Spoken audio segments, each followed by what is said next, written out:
teman-teman semuanya. Perkenalkan, nama saya Revani Amelia dari program studi manajemen angkatan 2025. Berdirinya saya di sini pada kesempatan kali ini, saya di sini akan memaparkan hasil analisis saya yang berjudul pengaruh pola konsumsi alkohol terhadap gejala depresi mahasiswa program studi manajemen angkatan 2025 Universitas Islam Bandung. Oke, selanjutnya di sini saya meng-highlight masalah utama saya ada 3, teman-teman. Yang pertama, alkohol sebagai pelarian. Yang kedua, meningkatnya penyakit kesehatan mental.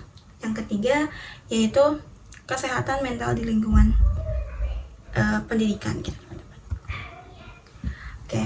Nah, di sini juga saya melampirkan diagram hasil analisis saya.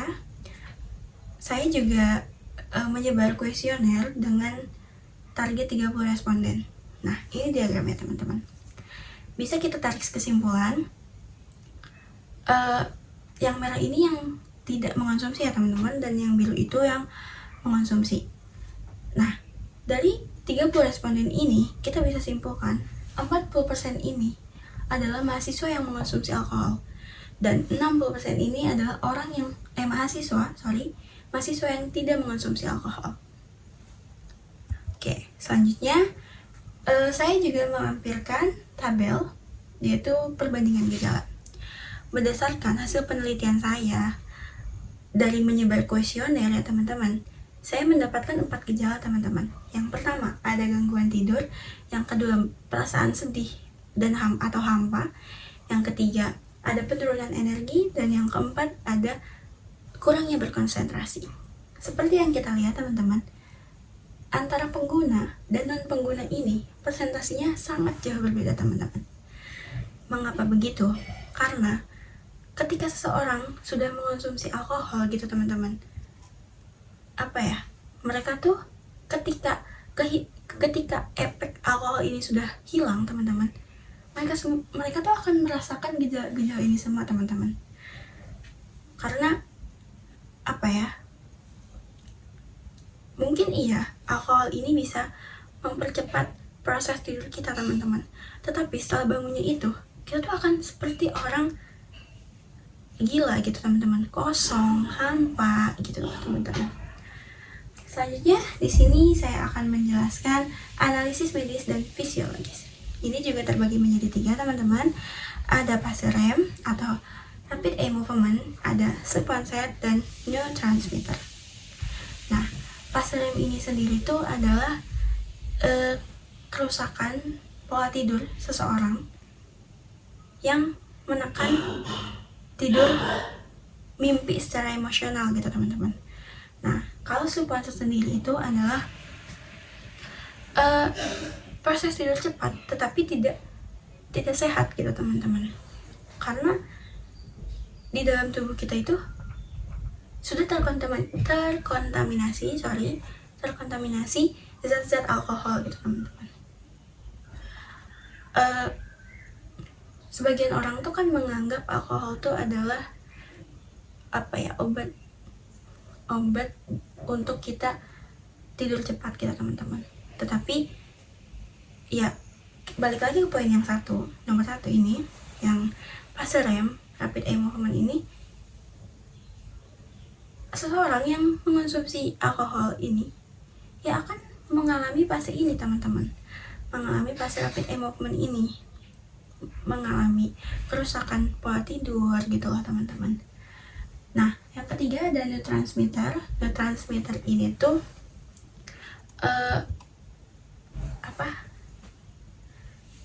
senyawa kimiawi yang mengatur pola tidur, suasana hati, terus detak jantung.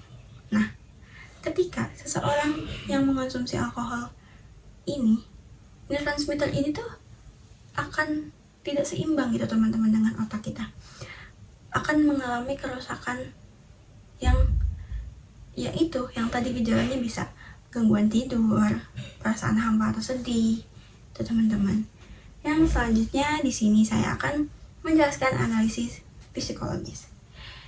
terbagi menjadi 3. Yang pertama ada maladaptive coping, yang kedua ada siklus negatif, dan yang ketiga ada risiko.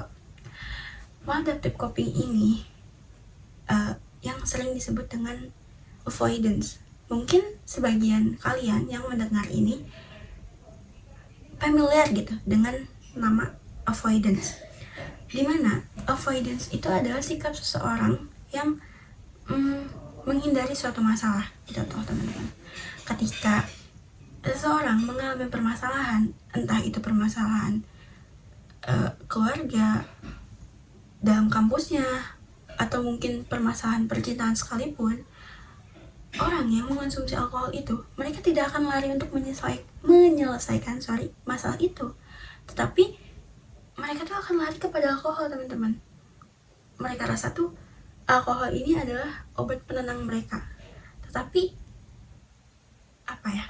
siklus negatifnya tuh mereka tuh akan menambah gejala depresi baru gitu loh teman-teman.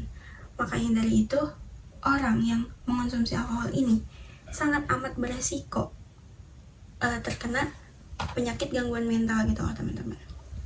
Yang selanjutnya ada dampak akademik. Dampak akademik ini terbagi menjadi 3 juga.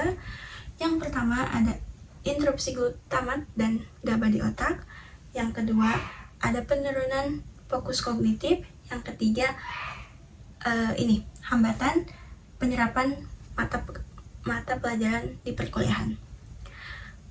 Glutamat dan GABA ini masih ada sangkut pautnya dengan neurotransmitter tadi, karena neurotransmitter itu adalah senyawa kimiawi yang di dalamnya ada glutamat, ada GABA, selenoid, dan dopamin.